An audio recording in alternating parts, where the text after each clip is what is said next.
BJ Counsel. I view the world through the lens of having been followed by a white clerk as a child while shopping in a five and dime. I'm a retired police executive and own UN50, which gives guidance on surviving interactions with police.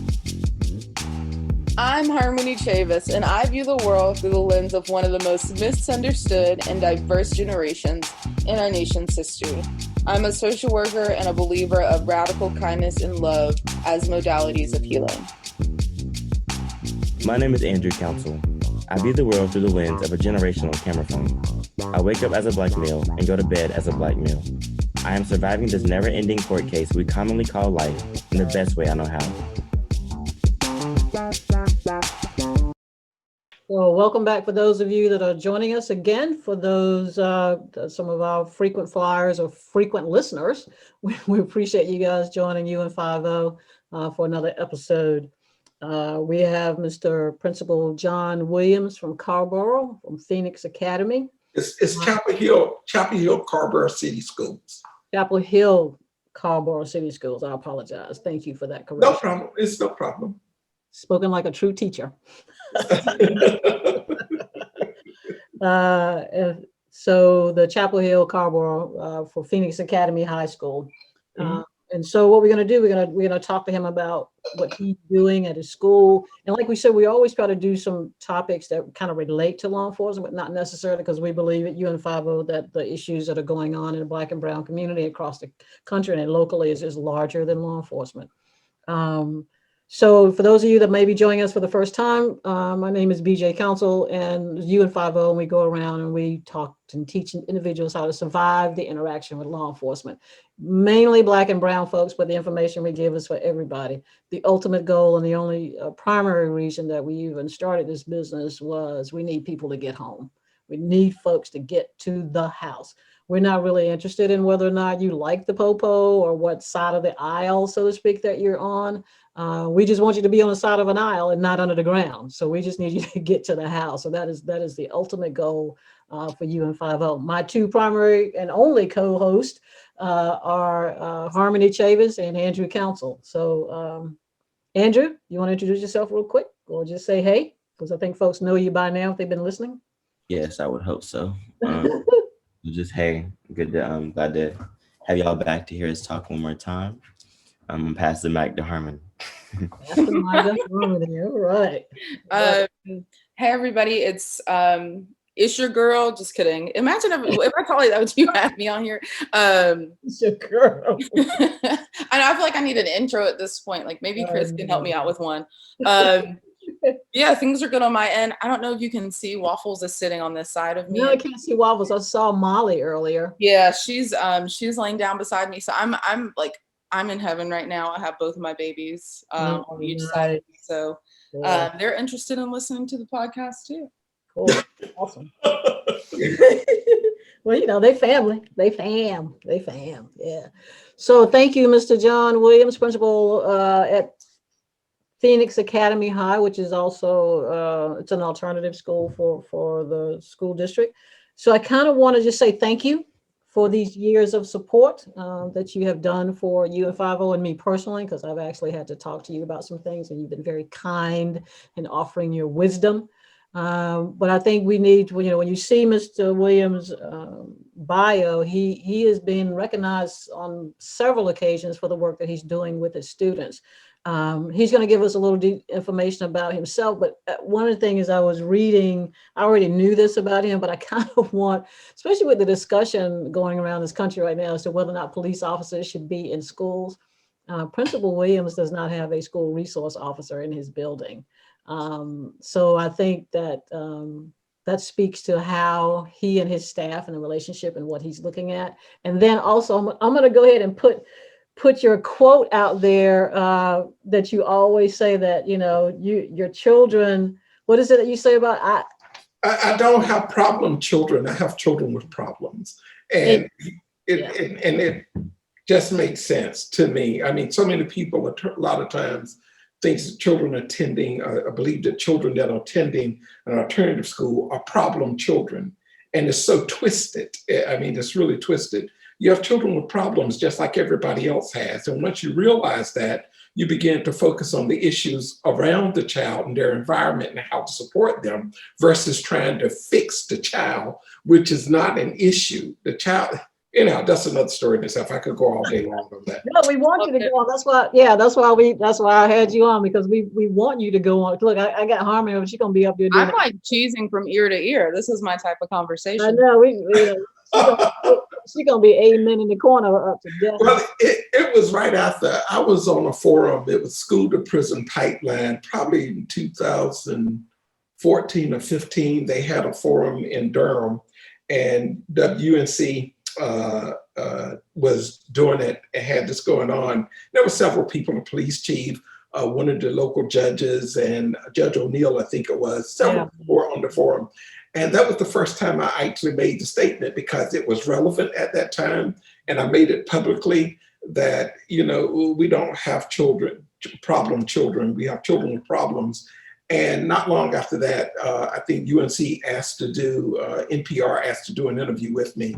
And I did that interview, but it was based off of that philosophy. When you realize that you're serving children and your purpose here is to serve, then you begin to look at them a little different than looking at this as if they are the issue that you have to deal with, when you realize there's so many factors going on in these children's lives. And it's not just because they're family. And it's not just because of their small little community, but systemic issues that has brought them to this point.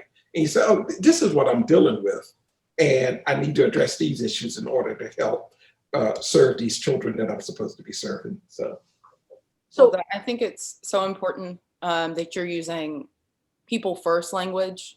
When we use labels in general to define people, like I hate when people say, autistic children. They're children with autism. So I think it's so important, that you go back to person first. Right. They're not problem children. They're children with problems.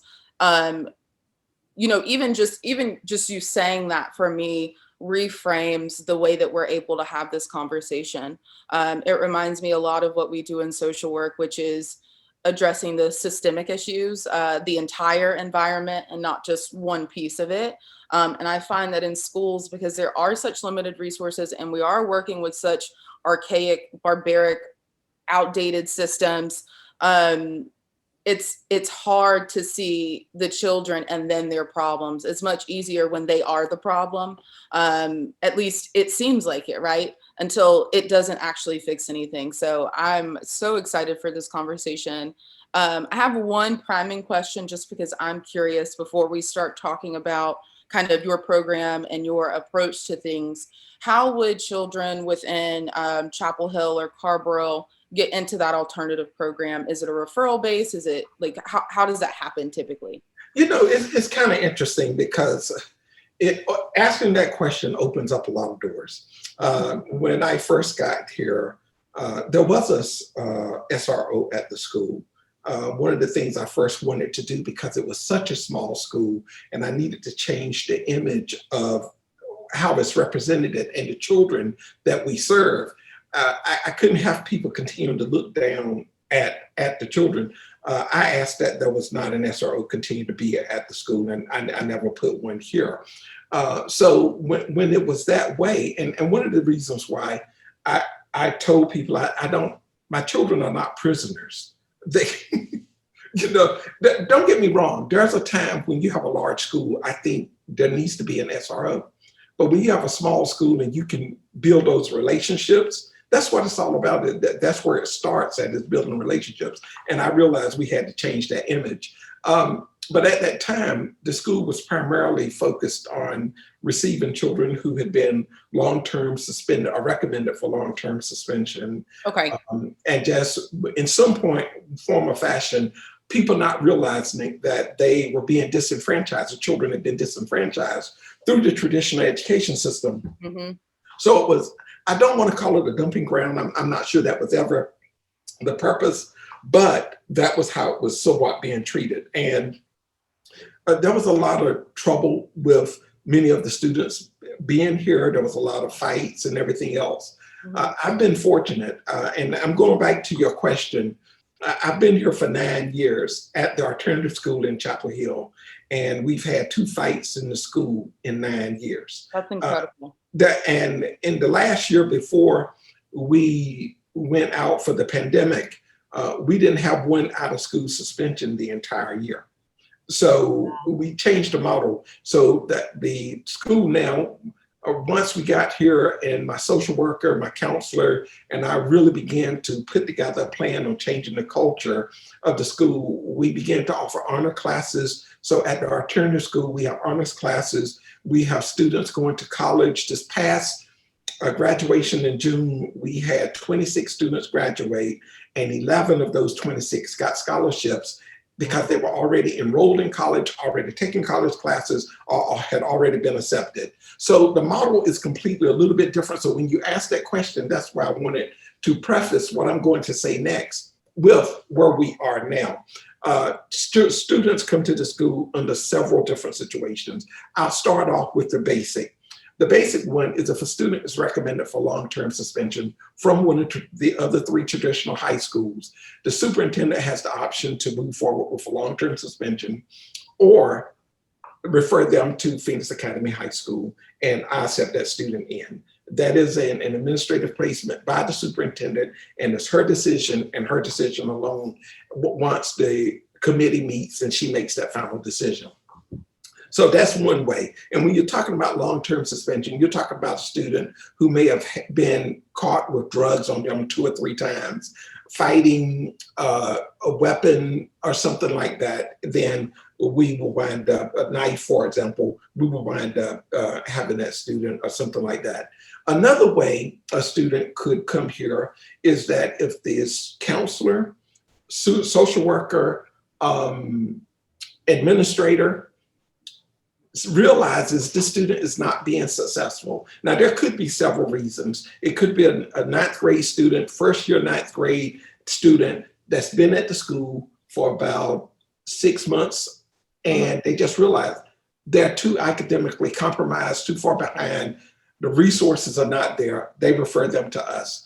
One of the things that happens when they first come to our school, every student assigned to Phoenix Academy under the traditional setting, meaning that no pandemic, every student receives an assessment on literacy as well as math.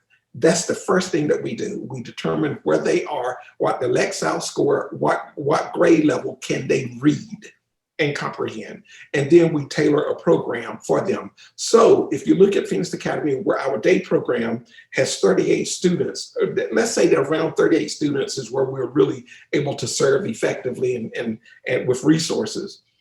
I look at it like this here. We have 38 students, we have 38 schools inside of this school.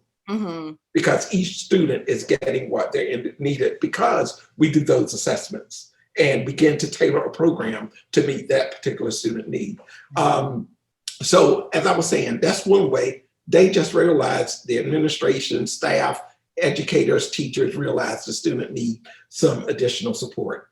So that's one. Another way is if the student or their parent or guardian realizes they need some additional support and they need a smaller setting, or they have some type of anxiety, school anxiety or something else. They need some additional wraparound supports that we specialize in at Phoenix Academy. We're a trauma-informed school because we teach our teachers about traumas, ACEs, all of this thing. I'm a licensed mental health counselor. I have a clinical social worker. I have a school social worker.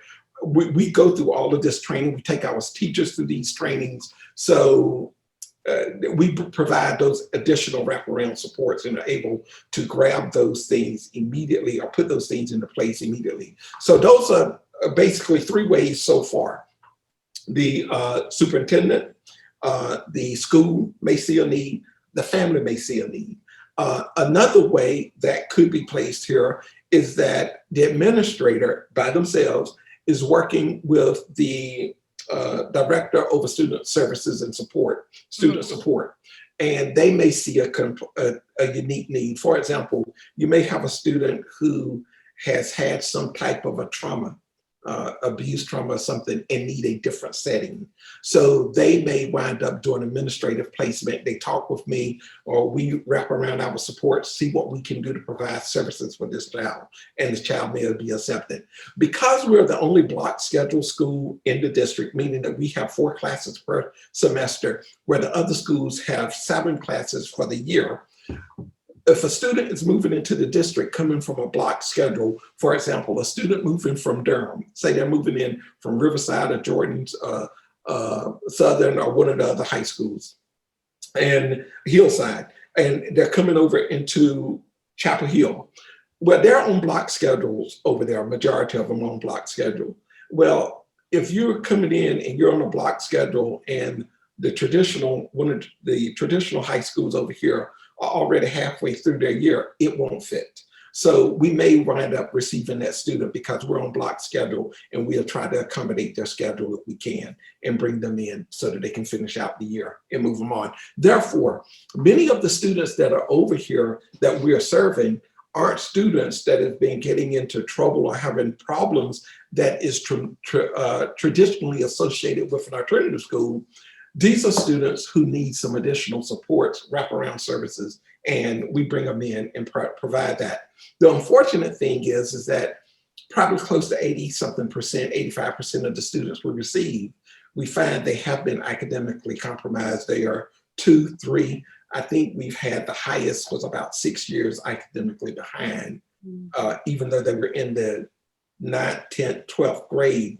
Wow. Their reading skill level was 2nd, 3rd, or 4th grade. And we have to try to fill those gaps as much as we can before we move this child on.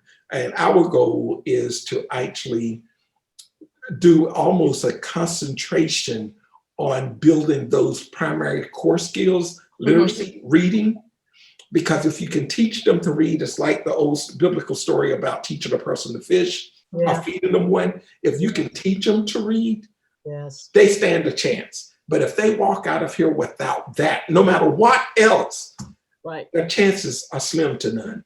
And I base this, if you know anything about my history, off of my own past. I know the core thing that I had to do in order to begin to move after I realized I barely graduated from high school, and a couple of years after graduating, realized that I had a 6th and 7th grade reading and math level.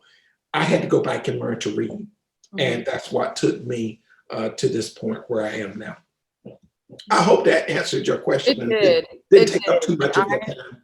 I don't want to say I don't get emotional, but I don't get emotional on this podcast. When you said that you offered honors classes for your students, yes, for me, that was it was such a poignant point, because it's amazing just how much you believe in those students, and the fact that you would give kids at a quote unquote alternative high school this option to take these advanced classes. I think it just goes back to treating people with integrity and believing in them and letting them be the own authors of their own story, letting them control the pen.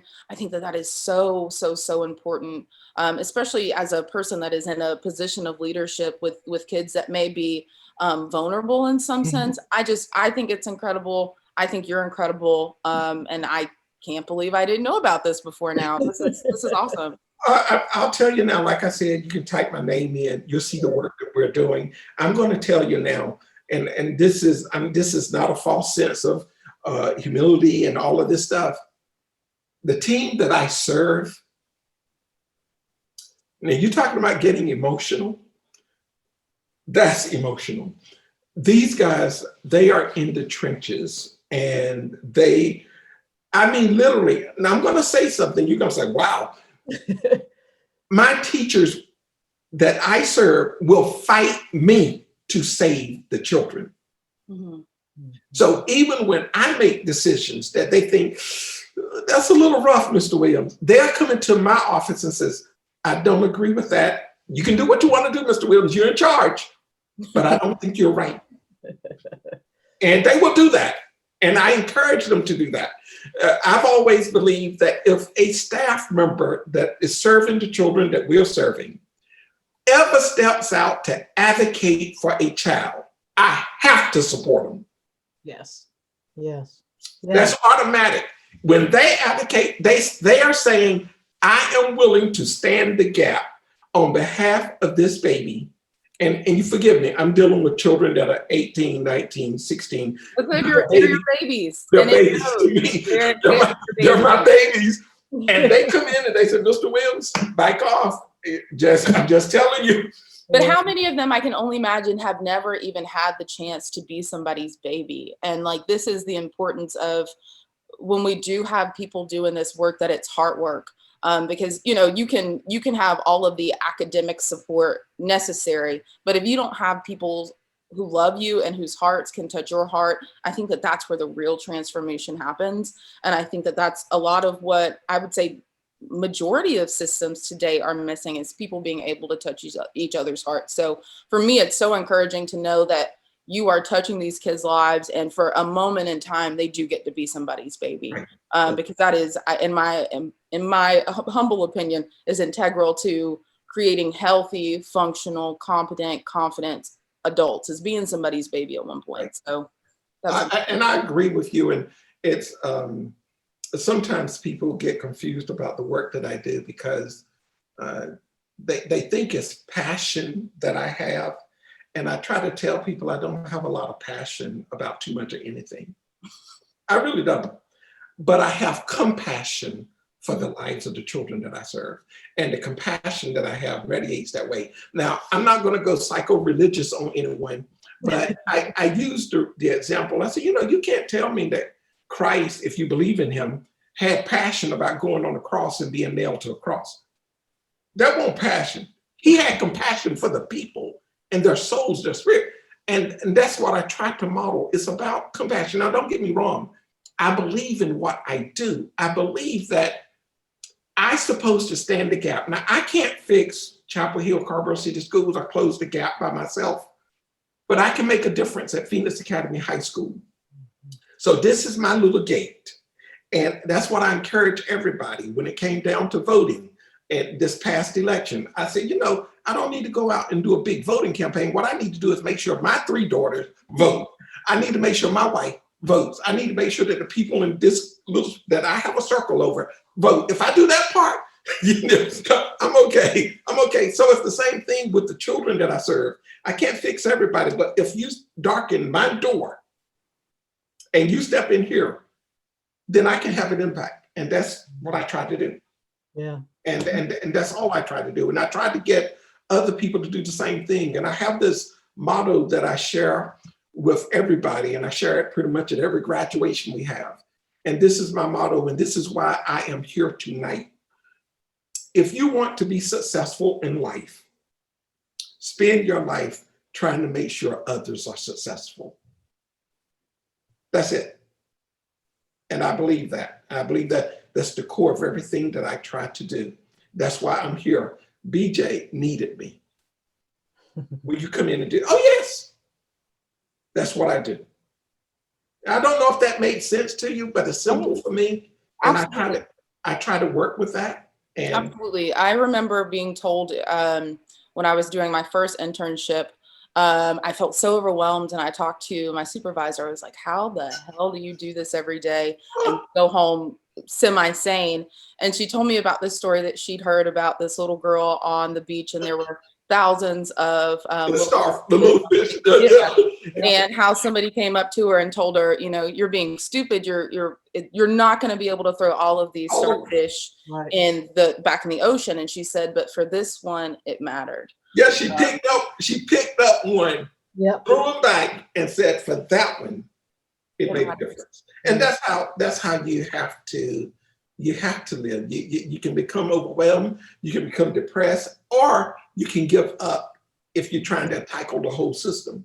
But if you look at your circle of influence, where you have an opportunity to serve, that's where it counts. And I remember a few years ago, and if you saw my biography, it talks about this one award I won a few years ago. And they kept talking about me being a servant leader. You're a servant leader. You're a servant leader. You're a servant leader. And when I had a chance to speak at the podium, I told them, I said, first of all, I'm not a servant leader. In fact, I don't believe in the concept. I said, what it is that I am a servant that just so happens to be in a leadership position. So it doesn't matter what position I'm in or where I am, I'm still a servant, and I'm called to do what I do in that position. So if I was driving a school bus, I'm a servant. Right. Oh, you're going to call me a servant school bus driver? No, I'm just a servant. And that's the way I see it. And I think that the more people, my terminology, when I talk about the students, I serve.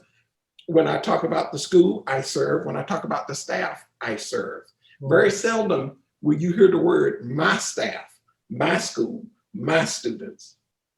They're not. Right. I am number one first, the servant. I am the biggest servant in the school. More is called of me. I'm more responsible to serve everyone. Right. Yeah. So. Whew. Wow. Yeah. I mean, that's why, he's the man. I knew Harmony would fall in love with him. So I knew that. You're right up her alley. I kind of want to talk about a couple of things I definitely want to touch base on. But first, because you mentioned already trauma-informed school, but also I was looking at, and I'm not going to pronounce this correct, Principal Williams, dialectical behavioral therapy. You did it. I know, you got the word right. So when I saw that, and I was reading, because I'm also doing some work with alternative violence project. I don't know whether you're familiar with AVP, Quaker based, and all that kind of stuff. And the way that this was written up in this article, and is Miss Sanchez Lane still with you? Yes, she is. She is. And, yeah. So it reminded me of AVP, because it says this behavior. So we're talking about what triggers the kids in responding, and this helps them to understand and recognize that. And I think that's huge. Can you just talk about that a little bit? I mean, I think.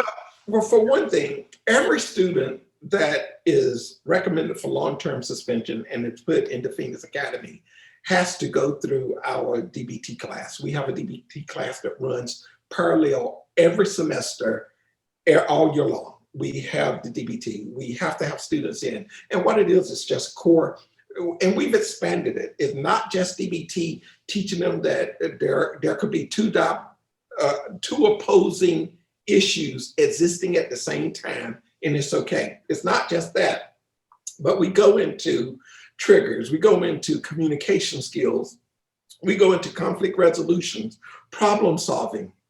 And one of the things that I have really dealt with and really grew on press is providing an opportunity for children to have choice in everything that is going on. In fact, even down to choosing whether or not they're going to come to the school. It's all about choice. So our program has a dialectical behavior class inside of it, and the students actually get credit. It's an elective. Wow. They receive credit for it. So it's part of an integral part of our comprehensive small high school, and no one gets away. And so, and we try to keep students in it, and several students sometimes take the course a few times because there's so much information that is given. We have a clinical social worker, David Bird, who oversees that particular program, and we typically try to make sure a clinical social worker is over that. I do believe that there is a difference between clinical versus just a social worker. When you begin to understand the clinical concepts and you go a little bit deeper, there's a lot more work that you can do emotionally with students and stuff. The other thing that I want to talk about, we have a serious character development program. Every day, whenever we stand up right before lunch, we say our pledge and we go into character development. We do an inspirational word of the week every single day, every week, all year long, inspirational word. So we'll talk about, for example, self-initiative or courage. It could be anything, but we use all these different terms that we go open-minded, tolerance, things like that. We drill home and we talk to the students about that. But what we try to do is whenever a student has an issue inside of the school, we try to look at how do we build this student up for them to realize that they are more than that situation. Right. So if a student cursed out a teacher or whatever, Right. and they come up into my office, my conversation isn't about, why did you do that? Have you lost your mind? Right. My conversation is, you're better than that. Right. And you know it. You know it. You know, first of all, your vocabulary is larger than that. Yeah. You could have used so many other words. Right. You know that you wouldn't want anyone to do that to you. And you know that. You know that. And guess what? I'm not going to fix this for you. What are you going to do? And I would say 98, 99% of the time, the students, I'm going back to apologize to the teacher. Oh, you can go back and apologize. That doesn't mean you're going back into the classroom. The teacher makes that decision because that's between you and her, right? Or you and him, or whoever. That's amazing. Yeah. So the student goes back and apologizes, and I go out with them, and I ask the teacher, "Do you want them back in the classroom?" And sometimes the teacher says, "No, they need to sit out for a little while. They need some time." Or they say, "Yeah, I just want them to learn." Okay, come on in. Yeah. And that's it. So, but it's all about choice. And yes. But and it's not, oh, you coming out, oh, you going home, buddy. You are going home. You messed up. No, it's about how do I take this opportunity to teach you. And don't get me wrong, I am unique in the sense that I'll apologize to a student, and I'll apologize in front of everybody. Right. If I've done something that I thought was off the cuff, and I said, "Oh, that didn't go over right. Yeah, I need to fix that." Yeah. So it's not and the bottom line is, it's not about me. I mean, like I tell anybody, my 3 daughters are in great shape. I'm retired from the military. I have a great income. I can retire from the state anytime. My wife is doing great. She's absolutely a beautiful woman, and she's highly educated. We're doing fine. Right. So this is my time to serve, and that's what I'm here for. So I can't take it personal, and it's not about me. It's about the people, the staff that I serve, and the students that I serve. That's what it's about. Yeah. I remember telling the new superintendent a couple of weeks ago, we were talking, and I said, "You can go back over 9 years of every decision I've made for this school, and you will never find one that I made for me." Right. Yeah. Yeah. I mean, man, I don't understand. I mean, I don't know why this can't work in schools. I mean, I don't know why what you do can't be replicated. I mean, and I hear you say, of course you're working with less than 40 students and it's small, but you and I talked about it's bigger. We tied some of this stuff into law enforcement. And you're talking about this dialectical behavioral therapy. I mean, the young lady that picked up the knife and was killed. I mean, this would have helped. Some of the decision makings and learning how to understand what her triggers were. I mean, not just her, but just saying. And so what you're doing is saving not only their lives, but their interactions with folks and being able to communicate. And that's just, I don't know, that's just huge for me. And I know that and trying to, where does this need to begin? What you're doing needs to be part of school. It just needs to be. What do you think, Andrew? What do you say, Andrews? I was sorry to interrupt you. I was just agreeing with you guys saying it needs to be a part of like regular curriculum in public schools. I know that I would have benefited from the things that you were mentioning. I had never. So would I have. It's like thinking about like these are the things that you were mentioning. Any human could benefit from these. And like if just thinking about the people who I've interacted with in regular day, whether it be in work or just people who are my peers, just thinking about how they would have benefited for some of the items that you were mentioning and being so young or being between the ages of 16 and 18, it's like if you all were taught these things at this age, and now you're at your big age and you're doing things that you could have saw back in the day or back when you were in high school or in school, because you didn't learn those things, those competency items that are now you're finding problems and you're running into triggers and things that you didn't even realize you had. You had to realize it back in school. you've probably been a better human being nowadays. You've been a lot further in life. There's been a lot of things that could have changed if you had those.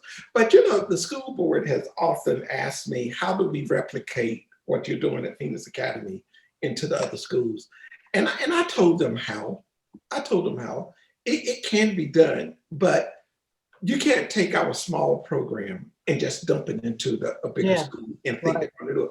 What you have to do is start at a classroom and work with a classroom, then 2 classrooms, like the classroom right beside it, then the hall that the students are on, then the wing that they are on, the whole wing, and then you begin to build it out. So in the process, you're building your administration team to understand these concepts and how to respond. You're building your teachers on how to respond and understanding triggers, and you're pouring into the students. And it's really cool to see that happen, because this didn't happen even at Phoenix Academy overnight. I mean, like, there were some things that changed almost immediately when I came over, but it's taken years, and we continue to build on what we've created. I mean, like, when I first came, there was no students attending college while going to the alternative school. It was just unheard of. Mm-hmm. And now it's common for students to be enrolled in college. I pay for their books. I will pay for their books. Out of my account, I pay for their books so that they can go to Durham Tech or Alamance Community College while they're at Phoenix Academy High School. Wow. Yeah. So, and every single student so far that has been accepted into a community college or four-year school at graduation will receive a scholarship from this district. Every student. That's awesome. Yeah. Well, I got a couple of things we that I definitely want to mention. We talked about the afterburner. What is the afterburner that you were talking about? Afterburner. Several years ago, I was telling you, I'll start with something I've already shared. I told you that every student that comes into our class, into our school, receives an assessment on their literacy and their math skills so that we can determine where they are, and we can begin to provide services related directly to that particular student or child. Right. Well, I thought about expanding it. So I put together a program, and it has not been instituted. I've shared it with the superintendent. I shared it with the previous superintendent. And I said, this is something I would like for you all to consider. And I don't know if they ever will, and it may not be relevant enough. But what it will do, it will go back, and before a student comes into the 9th grade, leaving middle school and going into high school, you will assess them.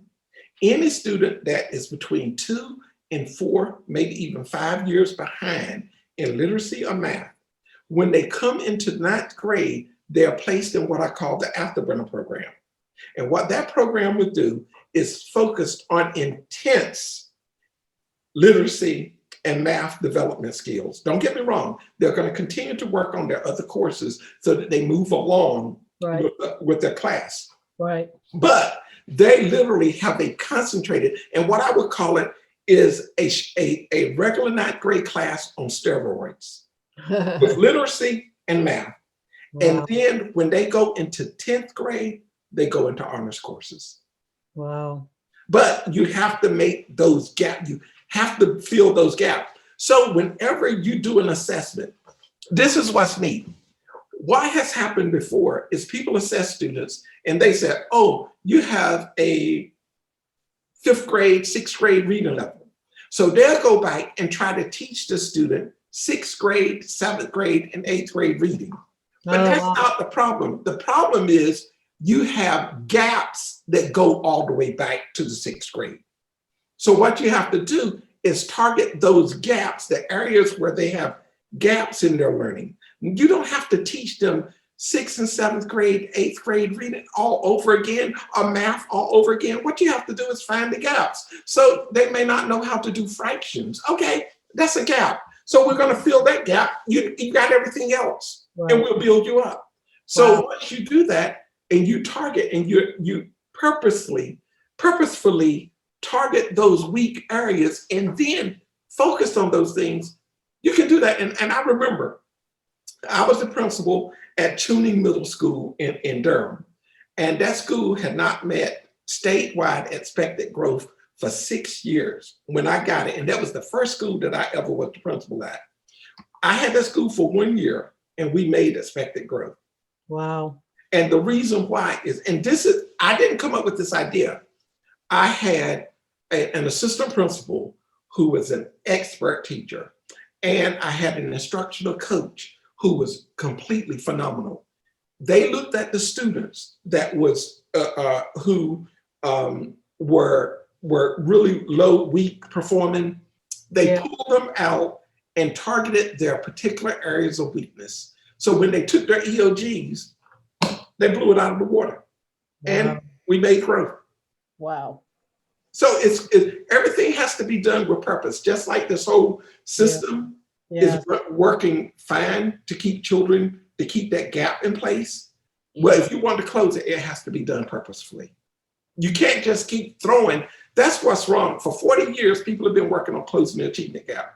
They've thrown more money, brought in more speakers, brought in more new curriculum, new approaches. But if it's not done with purpose, it's not going to happen. And if it's done in isolation, because the achievement gap that we're dealing with is not because of the school. So the school can't fix it by themselves.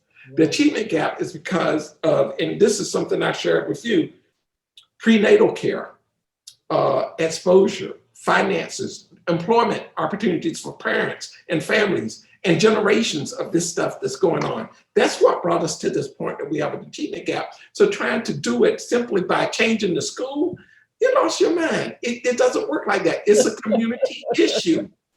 Right. It requires everybody hands on deck. Right. Everybody. You can't do it just with the teachers. Right. Yeah. I mean, and so this segues into your what? Race.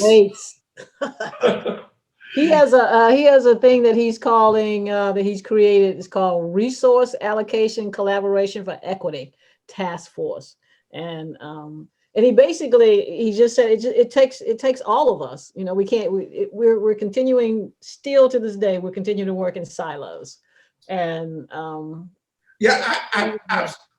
spoken at the social justice program at UNC for the students. I did that for several years. And I saw some unique things going on there.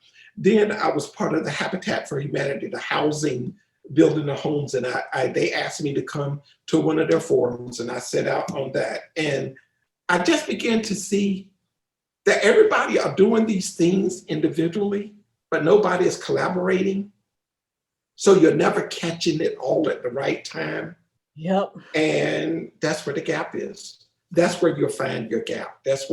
But once you have these organizations, law enforcement, the legal system, healthcare, education, housing, job and business opportunities, once you have all of them working together, there's no way anything can slip through the cracks, and you can build a collaborative that will help support and sustain the most disenfranchised community members that's within the district. I remember when I was the principal of the year and I was speaking during my speech at the convocation, I said the school can only be measured by the child who is the least successful.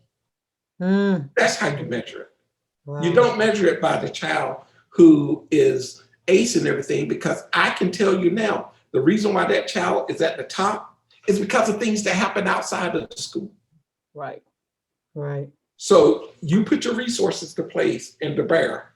That's where you're going to find the strength of the school. It's who supported the weakest child in that school. That's the measurement. And I just still believe that. I believe that, when I talk about the success of the students who received scholarships, oh, that's great. I'm really proud of that. I'm happy for that. But it's the one that you didn't hear about that was borderline with a mental health issue that nobody else saw that spent time in my office crying or hurt or with the blinds down because they didn't want to be seen. That's the measurement in the power of Phoenix Academy. You don't see it. Right. Wow. Again, I know I'm saying a lot. I know I'm not speaking over anybody's head. I just wonder if I'm making sense. No, I mean, absolutely. That's why I wanted you on. I mean, because it's just bigger, you know. And again, that's why we kind of have folks like you come on, because we don't need. It's not about the popo. No, it's not about it. It's not about the popo. It's about the entire community figuring out how can we work together, make everybody successful. The least of us. Well, you know, when you came in, BJ, and we brought you in, and we tried it, and we're going to be doing that again as soon as we start back. You were just part of the process that we use. We brought you in to talk to our children about engaging with the police. Yes, we sure did. But we also we do financial management. We also do career day, and we talk about all these options that they have. And we try to take them. One time when I was at Tuning, and I had a boys group, Men of Honor, going on, and I had a couple of staff members running that, and they wanted to go on a field trip. And they said, well, we're going to go on this field trip and go there and there. I said, when you take them on this field trip, please take them by this one area where they have some real nice homes and everything else, and talk to our children about the people that live in those homes, put on their pants, their dresses, their blouse, everything, their shirts, everything, just like they do. And that could be them.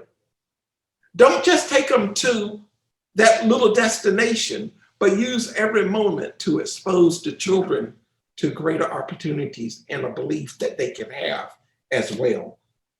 They just have to work for it. They have to work for it and don't give up. They have to be resilient, and it takes grit.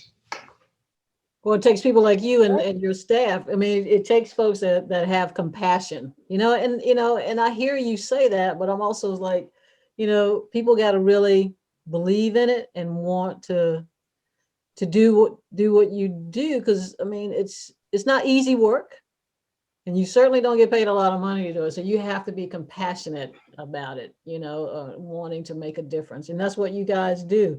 And the fact that it just shows this, it can be done. Yeah. It can be done. It's just figuring out how to get the folks at the table to go, yeah, this is how we need to do this. But it's hard work.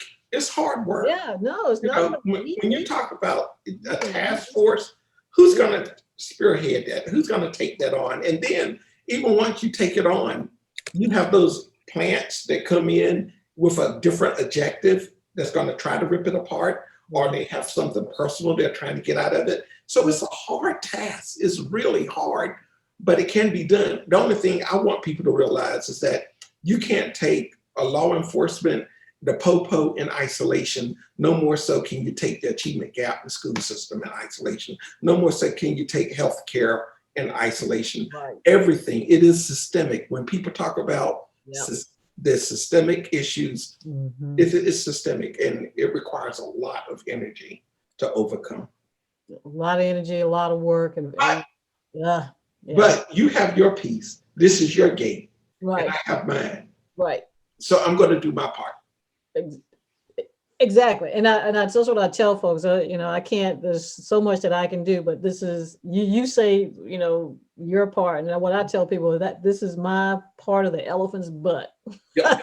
And this is the part I'm gnawing on, because this is all I can do. Somebody else need to do the piece next to me, but this is my lane. But the key thing is to do your part. Yeah, exactly. Do your part. Whatever that part is, do your part. Whatever that strength is that you have.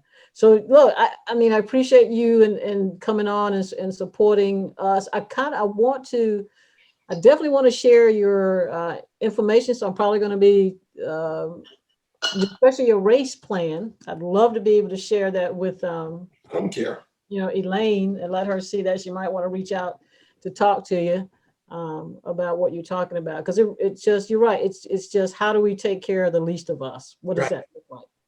What does that look like? You know, and the thing is too, I mean, I hear you talking about all these other entities, but everybody needs to be at the table. The least of us need to be at the table so we can know what it is you need.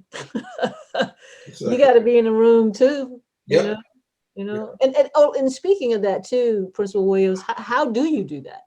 I mean, because you're talking about, at least, and this is just my perspective, you're talking about families that are out here trying to get it done, you know, so you know, and now I'm asking them, I mean, they working in these jobs and they're doing what they got to do, and now I'm asking them to come to a meeting, you know, and all they can do is keep it in the road. That's all they can do. They don't need to be coming to meetings. They don't need to be coming down to see Principal Williams.